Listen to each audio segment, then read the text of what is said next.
നമസ്കാരം. മലയാളി വാർത്തയിലേക്ക് സ്വാഗതം. ഒരു അപകടം തലനാരിഴയ്ക്ക് രക്ഷപ്പെട്ടതിന്റെ ദൃശ്യങ്ങൾ കൺമുന്നിൽ കണ്ടതിന്റെ ഞെട്ടലിൽ തന്നെയാണ് കേദാർനാഥിലെ ഒരു കൂട്ടം തീർത്ഥാടകർ. കേദാർനാഥിൽ തീർത്ഥാടകരുമായി പോയ ഹെലികോപ്റ്റർ വൻ അപകടത്തിൽ നിന്നും ഒഴിവായി. അടിയന്തരമായി നിലത്തിറക്കുന്നതിനിടയിലാണ് ഹെലികോപ്റ്റർ അപകടകരമായ രീതിയിൽ കറങ്ങിത്തിരിഞ്ഞത്.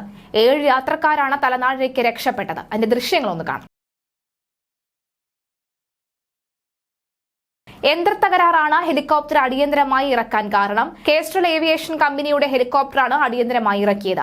ഇന്ന് രാവിലെ 7 മണിയോടെയായിരുന്നു സംഭവം. കേദാർനാഥ് ക്ഷേത്രത്തിലേക്കുള്ള യാത്രക്കിടെയാണ് ഹെലികോപ്റ്ററിന്റെ നിയന്ത്രണം നഷ്ടമായത്. തുടർന്ന് കേദാർനാഥ് ഹെലിപാഡിൽ അടിയന്തരമായി ലാൻഡ് ചെയ്യാൻ ശ്രമിക്കുകയായിരുന്നു. ലാൻഡിംഗ് പാഡിൽ നിന്ന് തെന്നി നീങ്ങി ഏതാനും മീറ്ററുകൾ അകലെയാണ് ഹെലികോപ്റ്റർ ലാൻഡ് ചെയ്തത് എന്നാണ് ഒരു ഉദ്യോഗസ്ഥൻ പറയുന്നത്. ഹെലികോപ്റ്ററിൽ ഉണ്ടായിരുന്ന പൈലറ്റും 6 യാത്രക്കാരും സുരക്ഷിതരാണ്.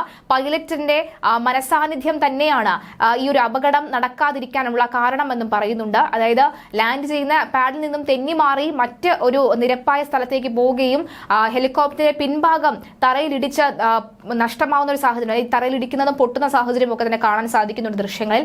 എന്തായാലും പൈലറ്റിന്റെ മനസാന്നിധ്യം അതിന് തന്നെയാണ് എല്ലാവരും കൈ നൽകുന്നത്. എന്തായാലും എല്ലാ യാത്രക്കാരും വലിയ ആവേശത്തോടു കൂടി തന്നെയാണ് പൈലറ്റിനെ അനുമോദിക്കുന്നത്. എന്തായാലും തലനാടിലേക്ക് വലിയ ദുരന്തത്തിൽ നിന്നും രക്ഷപ്പെട്ടതിന്റെ ആശ്വാസത്തിലും കേദാർനാഥിൽ എത്തിയതിന്റെ ധൈര്യവും അല്ലെങ്കിൽ അവിടത്തെയുള്ള ആ ഒരു അനുഗ്രഹവുമാണ് എല്ലാത്തിനും പിന്നിലെന്നും അങ്ങനെ ആശ്വസിക്കുന്ന ജനങ്ങളെ നമുക്ക് കാണാൻ സാധിക്കും.